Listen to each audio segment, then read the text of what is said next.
of the hunt where we have reached the spot that the cowboys in Montana have been singing about for generations.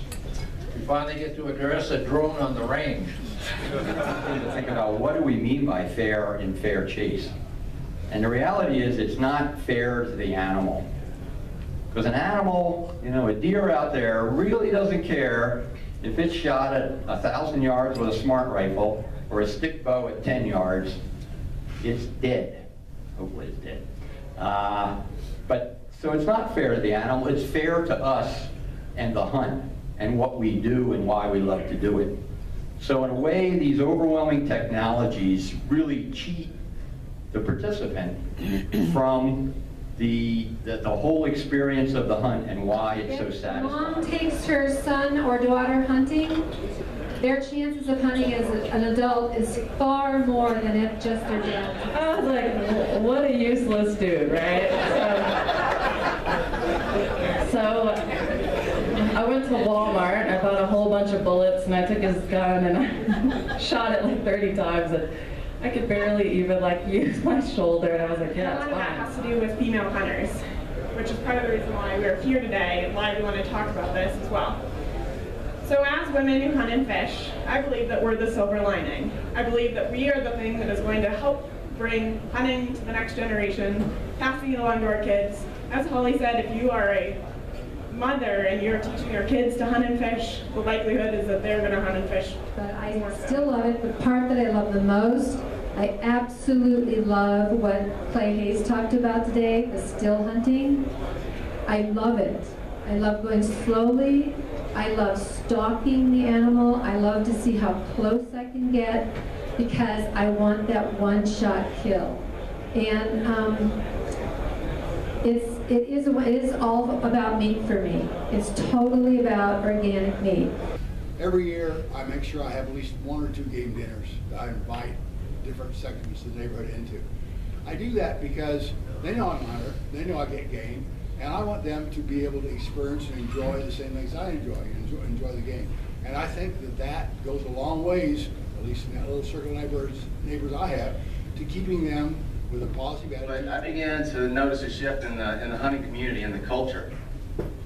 And I started to notice that hunting was starting to become about something other than the things that I had always felt that it should be about. It was becoming more kind of market driven. And so I went off on my own direction, and I didn't know if there was anybody else out there. This was kind of pre-internet, so you couldn't just Google folks, you know, other groups that might have the same interest that you did. And so I went off on my own direction, and I soon came to realize that there was a lot of people out there that were still hunting for the reasons that I felt were important. And what I saw was that that group wasn't being represented in a way like I'm presenting here, in a visual way that I think reached a lot of people and was accessible to a lot of people. So I want to be able to thank you. Really, Senator Udall's been a stalwart on conservation issues, but sportsman's issues in particular. And there's a piece of legislation that he's working on really hard right now. That's Browns Canyon, and I want to thank you from all of you. I care deeply about the legacy we've all inherited, these wonderful public lands that we have, the opportunity to hunt, fish, and be with our children and spend time with our fathers. And it's an important tradition. It's a way of life. It's also key to our economy, and you all are helping in all those respects. And I came to pay my respects. Deeply immersed in the importance of it. We haven't kept faith with the original authors of LWCF in fully funding it every year. I'm on a mission to get it fully funded in perpetuity. I'm on a mission to see that we keep public lands public. And when you talk to backcountry hunters and anglers, one of the things that we all have in common is a kind of a radical self-sufficiency. And if you can cross the Bob Marshall on foot, you know something about self-sufficiency. If you're in the Gila wilderness, you know something about self-reliance and traditional values of just watching out for yourself.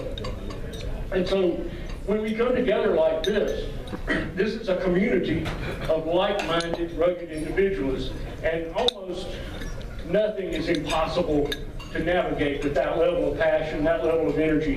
And that, It commemorates the British Columbia chapter of the Backcountry Hunters and Anglers.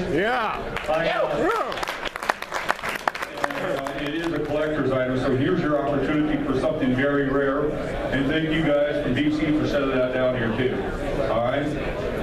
All right, here we go. All right, you leave it together around. Anybody want to buy a thing? Give 1 pound, 1 pound, not a day now. Hey, don't